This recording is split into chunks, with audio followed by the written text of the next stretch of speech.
Pues ya saben que después del primer informativo aquí en Directo a América llega revista de prensa de la mano un día más de nuestra compañera Marta Moya. Bienvenida, buenos días, Marta. Gracias, Rodrigo, buenos días. Muy buenos días. Vamos a ver hoy un artículo del The Washington Post, ¿no? Vamos a empezar con The Washington Post, que titula con una dicotomía que ha enfrentado el presidente estadounidense, Joe Biden. Titula su artículo "Cómo Biden se vio envuelto en una guerra sin final a la vista". ¿De qué nos habla? Bueno, pues Rodrigo, el Washington Post nos dice que el 27 de octubre, solo 3 semanas después de que Hamás lanzara sus ataques sobre Israel y que Israel respondiera en la Franja de Gaza, y cuando Joe Biden ofrecía un apoyo sin fisuras a esa represalia israelí, a ese gobierno de Netanyahu, dice el Washington Post: un grupo de altos funcionarios de Biden dijeron en privado a un pequeño grupo reunido en la Casa Blanca lo que no dirían en público, que Israel bombardeaba regularmente edificios sin información sólida de que eran objetivos militares legítimos.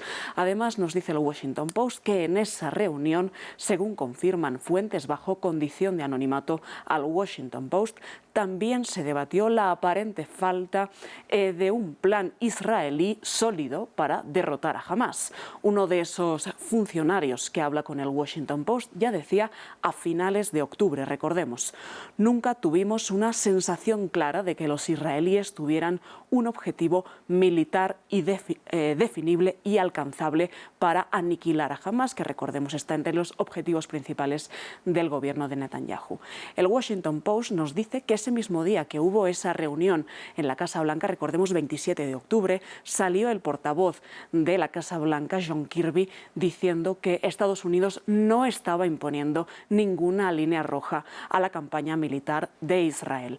La conclusión es que ya había dudas en Washington sobre el proceder del ejército de Israel en Gaza casi al principio, mejor dicho, del inicio de la guerra.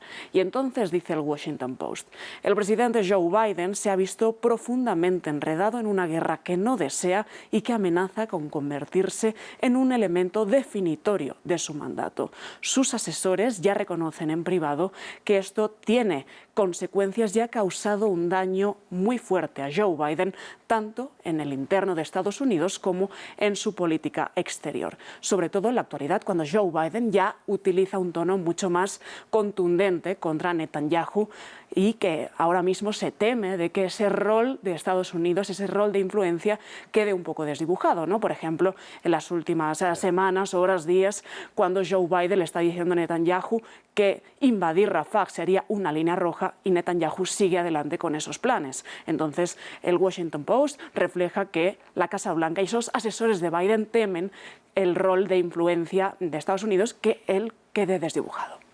Interesante conocer estas fuentes, estas informaciones del Post, porque nos ayudan a entender quizás no también estos mensajes ambiguos que ha habido durante la guerra. Apoyamos a Israel, pero tengan cuidado. Parece que Joe Biden en algún momento incluso se ha cansado de Benjamin Netanyahu. Y sobre todo en año electoral, recordemos, y cuando la posición en Gaza ya va a tener probablemente consecuencias en ciertas partes del electorado que son importantes para Joe Biden. Claro, pues Marta, vamos ahora con Wall Street Journal, que sigue hablando un poquito del tema sobre esa posible invasión a Rafah y sobre la reunión, ¿no?, la llamada telefónica que mantuvieron ayer Biden y Netanyahu. Sí, Rodrigo, y una llamada telefónica que acabó con este titular que nos deja el Wall Street Journal y que dice que Israel enviará una delegación a Washington para discutir sobre las preocupaciones de Estados Unidos por la invasión de Rafah.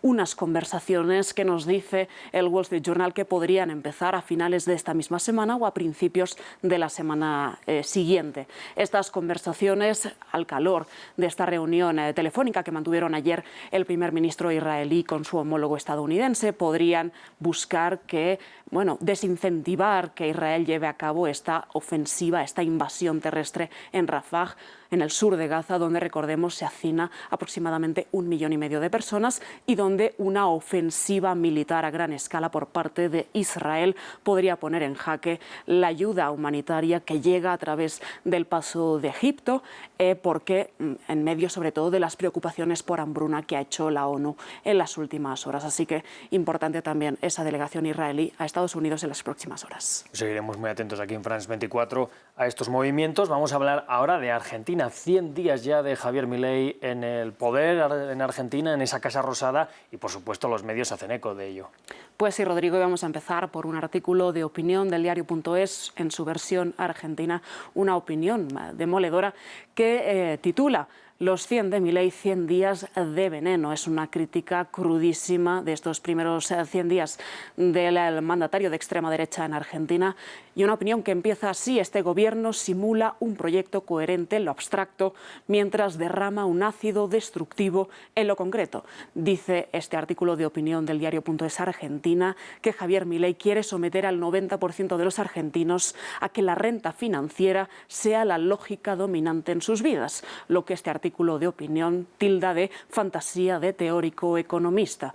Dice este artículo de opinión que hay una sociedad preexistente y organizada, y si bien un gobierno electo tiene las facultades de proponerse refundar un Estado, no lo puede hacer ni de espaldas a las fuerzas sociales, ni de espaldas ni en contra de todos, ni siquiera abstrayéndose de la realidad que rige en Argentina. Dice este artículo: refundar no significa ningunear o liquidar. Este gobierno oprime suprimiendo, desvitaliza en vez de revitalizar, reprime sin vía de escape, niega la existencia del otro para legitimar una forma única de existencia posible, la que se parece a ellos. Acaba este artículo de opinión diciendo que el gobierno de Milei tiene una paradoja, y es que rechaza Milei visceralmente el socialismo mientras adopta la misma postura jacobina que ha caracterizado su peor versión soviética: destruye la sociedad desde el Estado. Pues Marta, muy dura desde luego esta portada por los 100 días de Milei, pero vamos a hacer también un repaso analítico que nos trae hoy La Nación sobre los 100 días de Milei, ¿verdad? Pues sí, y La Nación nos habla de los logros, las dudas y los déficits de estos primeros 100 días de gobierno del libertario. Dicen que han sido unos 3 meses cargados de intensidad, que han sacudido el sistema tradicional de partidos y la idiosincrasia estatista de Argentina.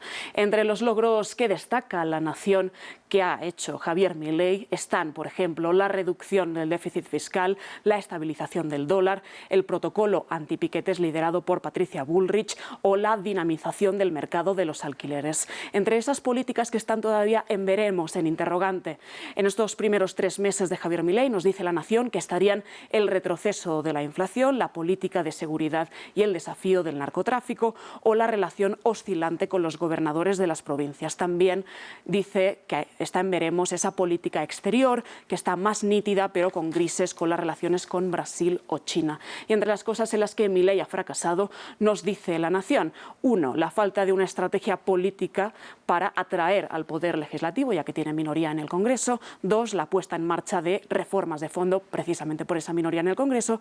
3. El fuerte retroceso del poder adquisitivo y la recesión.